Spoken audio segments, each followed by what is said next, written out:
Did you know there are a lot of extra features on iPads that can help you out in the classroom? There are some great keyboard tricks that can make using the keyboard much easier and much more efficient. Let's check those out.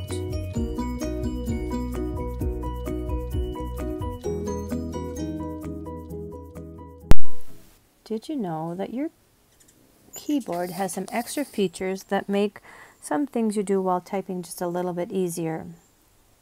I'm going to demonstrate this today using the Notes app. You can use any app, it works the same.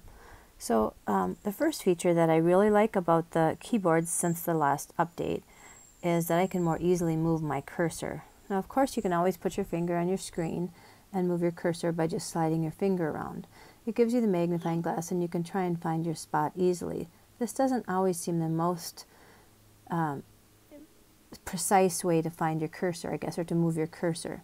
So now the new way to do it is that when your keyboard is up, you put two fingers on your keyboard and it actually lets you just move your cursor and you can still see your entire document. So I can put two fingers on, I can move the cursor if I want to highlight something, or I can just move the cursor as a whole. Oops, I'm going to undo that, sorry. Put my cursor on. If I move my two fingers at once, I can just move the cursor anywhere in the document I want. Or again, I can, if I need to try and select features, I can do that too. So those are a couple different things you can do with cursor movement. Another feature on the cursor is on the keyboard, is the ability to take your screen, take your keyboard, and split it into two sections. This is good and this is handy for people that like to thumb type. To do that, I just took two fingers and I kind of pulled it apart, and then to bring it back together, I just pinched it back together with two fingers again. Now the other way to do that, sometimes people have a hard time doing it with the separating and the pinching with two fingers. So in the bottom right corner, I touch the icon of my keyboard, and then there is the ability to split it here as well.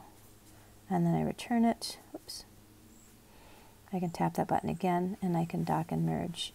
Now, if you noticed when I did it that way, my keyboard slipped up higher. That's called an undocked keyboard. Sometimes people like to use the keyboard like this, where they can type on maybe the bottom of the screen where it's hard to reach. Sometimes this happens on accident. So it's a good feature to know, just so that when you want to, you can redock it for somebody. A third feature that the keyboards offer is just alternate options on different letters. So for example, if I touch my N and hold it, there are two different options that I can get from the N. This is great for language teachers that need to add those accents.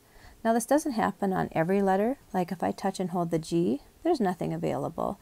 If I touch and hold my exclamation point, I have an alternate way to get an apostrophe or the upside down exclamation point used in Spanish. Like I said, there's some letters that have it, some don't.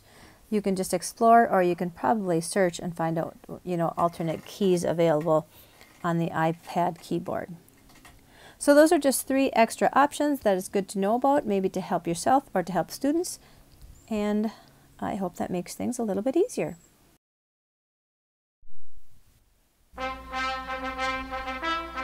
And now you know.